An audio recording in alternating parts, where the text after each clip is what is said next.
Hi! Hi! I'm Coco Perosha. And I am Isis Mirage. And this is RuPaul's Drag Race Season 6, Episode 6 plus Untucked Review Bitches.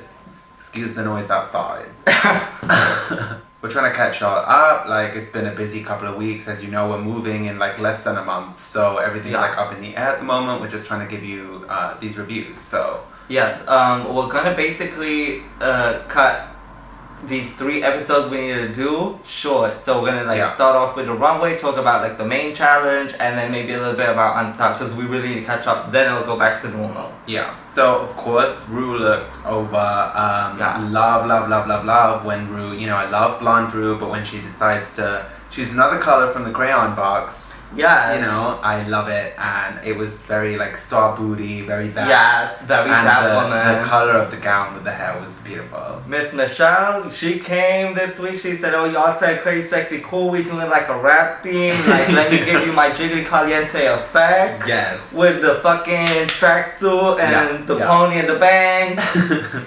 Yes, and I was real excited to have Trina this week. Oh my We've God. been wanting her We've to be been a waiting, guest judge. so it was good, and I'm really glad that they got that moment with the girls to like coach them one-on-one or whatever. Yeah, because that was extra. Yeah, no, it was really good. I liked it. So I was really happy to see her there. Let's get into this runway theme because Crazy Sexy Cool we both thought would be like a very TLC gig. Excuse me, I'm trying to live. Like we're at the bike show. Like we're at the bike show right now.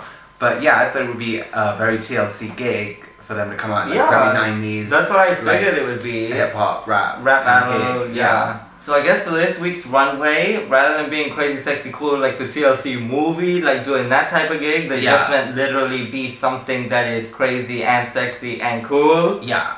So that's as well as featuring your favorite body part. Yes. So first up was Miss Jocelyn Fox. And she said, "I'm gonna show you my whole body, girl. Like, I'm gonna just put it all out there." The butt was definitely featured. The butt was featured. So I thought, you know, it was cute. It was very like strippery. Yeah. Very that. So I thought it was cute, but I wish she would have done something a little bit more. You know, because she had a lot of stuff going on, but just something that made a bit more of a statement. You know? I mean, for me this week with Jocelyn Fox and like the drag that she does, I really liked it this week. I really loved the way that she stoned those boots. Yeah. You know, and like I didn't even know until like next week or whatever that that's just like 8 fucking swimsuits together.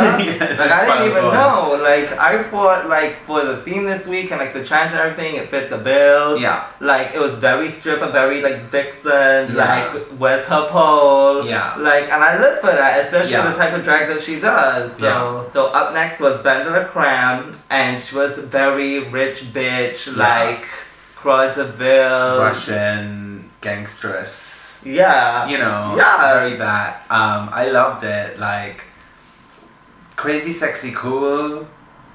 I still am very confused on how to interpret that. Well, that's why I'm saying literally she's crazy because she's like a crazy rich like cunt bitch and that's cool and she's sexy. Okay, I mean, alright. So, you know. I love the shape and her shape is always right.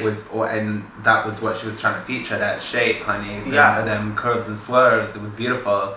I also really loved her makeup this week. I thought it was really appropriate. I don't know, I just loved it on her. I thought it looked really good, so I loved it this week for her. So next up was Miss Trinity K. Bonet, and I got my life, honey. It was gorgeous. It was like she was perfectly that era, and the way that she like featured it and moved and was like that bitch. Yeah, the hair was beautiful. It was just all beautiful. I loved it this week. It was right. It was everything. Like what do I even say? Like I loved the cut. The midsection was so perfectly cut and featured, like you're saying. So and how many times has Ru talked about like a pan and it has to fit this certain way? Like it was all together. Her whole effect and everything was just the judge. It was the gig. It was just she everything. sold it completely. Yes. So next up was Milk, and she was giving you a very, to me, like Milk meets Alice in Wonderland type gig. This was her time. This was her glamorous. Everybody's been waiting. Everybody's been asking. This was her time. She came out and did it. Now, she didn't have to do it. She didn't have to do it, but I mean, to continue on in this competition, I feel like she had to do it. Yeah, but you know, if you appreciate the fact that she took the risk to do something that she wasn't so comfortable with. She was definitely big for just, you know, giving it a chance. Yeah. I wasn't mad at it, but I just wish that the execution was a lot better. Like, in terms of the skirt, like, I like the idea of that skirt. I wish I didn't see shoe and it was full length, but... Exactly, because she always wears those, like, fucking giant 12-inch heels. Which I didn't really want to see a shoe. Like, it's no, and like to me, I feel like I would have never thought I'd be asking for a smaller heel, but I feel like if like that would have been hitting the floor if it wasn't for that ridiculous height on her heel. And then she, like, they showed on the runway later, she had it like pinned, like just kind of messy, and obviously like she just had to like make it, which I appreciate the effort that she put in, but obviously. Like, it read as if she just made it. Like, the top as well was all, like, it's sort of just placed. It wasn't, you know? I feel like she had a good idea. And if it would have been executed better, then I feel like it would have been really good. Yeah, props to her for coming out and giving it a go. Like, what can you tell her? Like, you gotta give her her tens and say, you know, at least she came out here and she tried to do it. Like, and she didn't do really nothing to me, like she didn't come out with a beard or like warts or like but it was still her though. It was still another side of because her, there was a creepiness to it still and like an edge to it. Next up was Laganja Stranja featuring a very long pussy, and I do enjoy a long pussy personally. I do enjoy a long pussy, but I feel like I have a love-hate relationship with that particular pussy piece. I like the pussy piece. I like just like the very I feel like I'm in a love-hate relationship with it. Okay. Yeah. Thank you.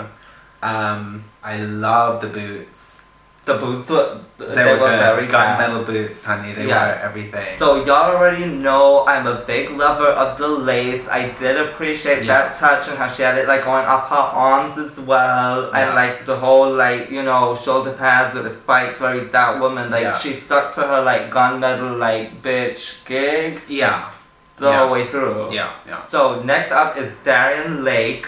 When she first came out, I loved the whole thing. I loved the fact that she was wearing something that was sheer with like the bodysuit underneath. I really did like that too. Yeah, like she did it in a way that was really pussy. Yeah. I feel like the only thing, and it sounds very nitpicky for me, the like red like jewels in that dress were throwing me off. Like I feel like I didn't see where that red came in. I wish it would have just been like a clear crystal or like a black crystal. I get what you're saying completely. I feel like that red jewel in the dress just made it a little bit less fashion.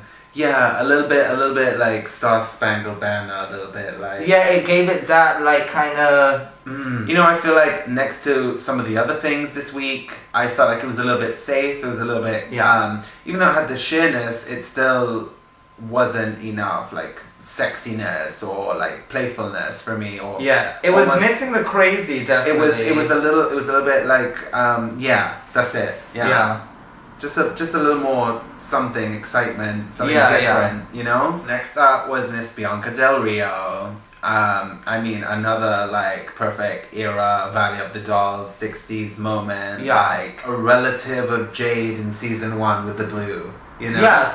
Very that, very like very Grecian a little bit. Like Aphrodite, like goddess, like you can imagine like sprawled over on her stone bench, you know, being fed the grapes, like it was very that. Yeah, the colour was beautiful and the choice of hair colour with it was beautiful. To go back to like Bianca on the first episode, talking about the photo shoot and everything, like I always feel like when she hit the runway, she always looks so pretty, even though she's got that bozo ass fucking makeup, like she's so pretty. Yes, she is pretty, and she really brought it this week in terms of her pretty. I thought too. She looked beautiful. She did. Like she came out and she smiled and it was so cute. And she just owned it. Yeah, totally. She totally did. Yeah. So next up is Adore, and she came out giving you pussy cunt, bitch. Like I live for the fact that Adore really works those fucking gloves. Yeah. Because like she's so that. She was gonna come out and she was gonna be that girl. Like you saw her in the rapping that she just had it, like she was gonna come out and be that girl. Like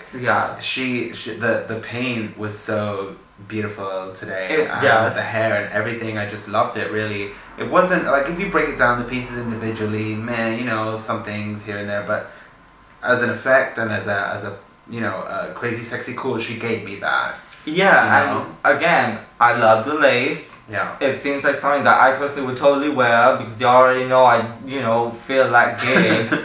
So to me, she sold it. She felt like she was feeling herself in it. Like she came out and that messiness that Adore has, like she really is owning it. I feel, and she's like making it work. Yeah, it definitely worked for her this week. Yes, she's meant to be crazy with it, so, and she totally gave you that. Yeah. Next up was Miss Courtney Act. I instantly caught the Victor and Rolf reference. It's very with the pillow and I don't know, check out the runway yacht. And the hair, Courtney's hair, was so perfect, laid up as if it was on the pillow. Yes, that's it. She had the teddy bear, she gave you the reveal. She ate this. Really? I feel like for Ru being someone that so is into the fashions and wanting these girls to bring that true fashion element. Yeah, I think I definitely felt like it was missed. Yeah, because she channeled something so runway, so true. I didn't think I'd seen nobody on Drag Race doing that fucking gig. Yeah, it's crazy. I felt like the judges just didn't really get the reference and just took it for what it was. I mean, on its own, too, that's the best thing to do. You sleep in and you drop it and you pop it. Yeah, fuck, that's so dope. And people are critiquing it's just a bra and panties or whatever, but she had the whole moment. It was a whole gig. For me, for what she was channeling, it was over. Yeah. So next up we're gonna talk about the rap videos and how the girls did. Now, first group we'll start with Jocelyn Fox. Yeah. I felt like she did really good. Exceeded my expectations completely. Definitely, which I feel like she does every fucking week. Yeah. I don't know at this point why I even bother to doubt her because stop sleeping on her. For real. She does. I felt like she had a flow and it was cute. And she had fun with it. Yeah, for sure. Next up was Benzo the Creme. The first critique I have is I feel like this was the moment that you should have definitely done something that was Michelle Visage down. I wanted you to come out in some blonde Michelle Visage hair with the long nails. That would have been over. That would have gotten you some brownie points, I feel. That would have really slayed me and my life. This was the moment. This was the moment. Oh my god. I thought she did good. She wasn't one of my faves. Yeah, she's like Trinity did bomb on this challenge. She totally embodied TLC, very T-pause. Fuck struggling in the fucking process. Because once again, was so good. The video itself, if you hadn't seen it before, you wouldn't know. So I thought she did good. I loved the look. That was my favorite part. Yeah, I felt like Milk could have let loose a little bit more. I felt like she read a little bit nervous or not really in her element. Yes, and she was kind of messing around and it came off like she was just doing it because she didn't know what to do. I would have liked to see her take it a little more seriously and try and bring that woman something, do Milk doing that, but be that woman, Next up from the pantyhose was Laganja Stranja. She did okay. I expected her to kill it though, because it's supposed to be her thing. She loves rap. She has a Missy Elliott tattoo. This was her time to slay it, and I don't know if she slayed it, knocked out the park home. I felt like with her look, she was trying to go kind of with the big coat and everything for a kind of Missy thing, but I didn't feel like it read through Laganja. Yeah. It wasn't really what I was expecting Laganja to do. Yeah. Next up was Miss Darian Lake. Bless her heart, this was obviously out of everyone the least her thing, but that's what you're in the show for. You're supposed to be able to adapt, right? I wish she would have given me more attitude, more something less on the cheesy side of it. Yeah. And there's a lot of that out there, comedy versions of songs and stuff, but I just feel like you need to be really set in that character, and it felt like there were some girls that were relying on that without really truly being that. Yeah, she just came off a little unsure of herself. Whereas opposed to say Bianca, was completely sold on that character, who she was. You could feel that she was owned it. that. She had fun with it, but she took it seriously enough that she had she had a rap and everything. She put in effort and just made it. But there was a whole different vibe and energy about it. Yeah. The only thing is I wasn't really too much feeling Bianca's look. Because I didn't really know where she was going with it. I didn't understand what she was trying to reference. I get that, but I just didn't feel like it was. It really read. It read a little bit golfer. Yeah, a little bit, yeah. Adore totally sold it. Yeah, like, for sure. I was living for the look. I felt like even the rap, like, directed to the judges about her brand new course and all that, like, she got smart. Yeah, she was the best for me this week, easily, like, by a mile. She sold it, and that's it. Yeah. And next up was Miss Courtney Act. I felt like she was trying to just be very Iggy Azalea, and I don't know if that was just because she was Australian and trying to do rapping, and she just kind of sounded like her. But I don't know if it was unintentional because she had the blonde, but Courtney's blonde, so like, and she had the ponytail, but like whatever, and she was like whipping the ponytail, whatever. Yeah. She did good. She sold it. She I thought, you know, she might be a little bit like too cheesy with it, but no, she was good. Like, no, she was like I felt like it. she was able to do Courtney, but be like in that scenario. Yeah, she was able to adapt Courtney to the challenge. Yeah. The bottom two this week were Milk and Trinity K. Bonet. It was, I felt like an over lip sync.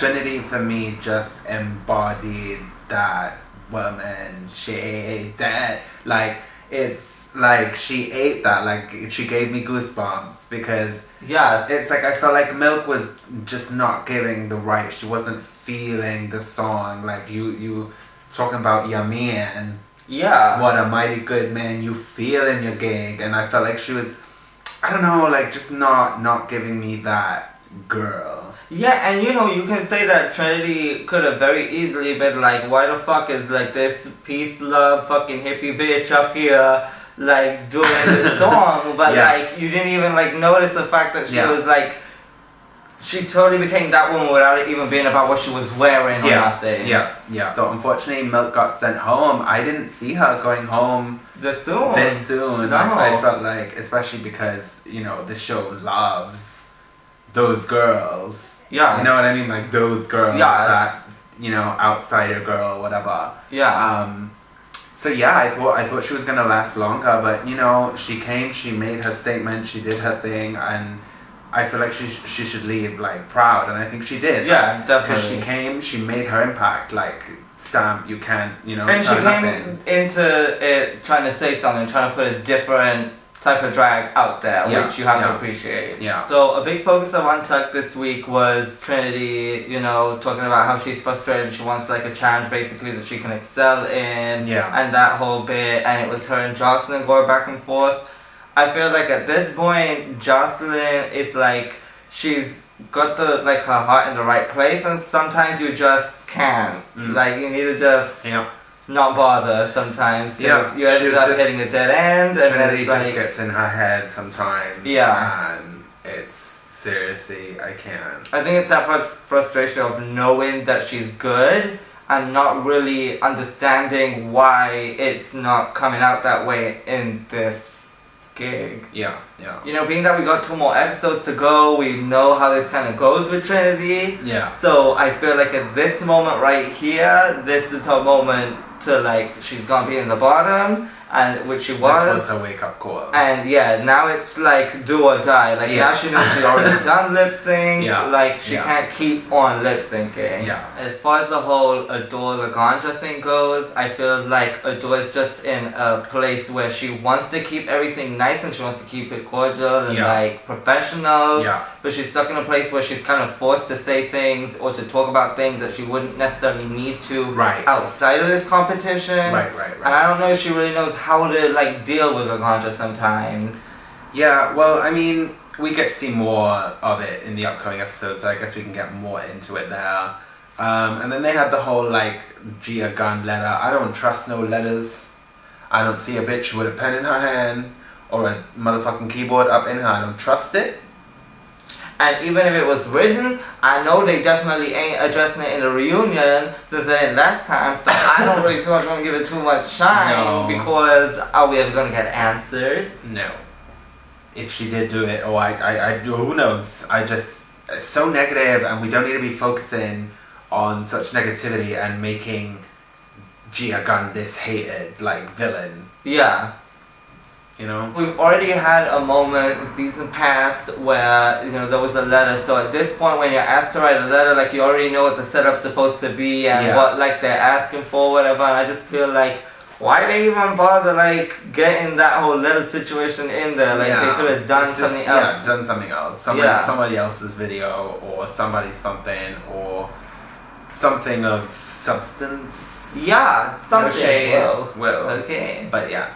So that's it for this review. Like we said, we're gonna try and keep the next 2 that gonna come up short, and we're gonna try and get that out to y'all as soon as possible. Yeah. So Bye. bye.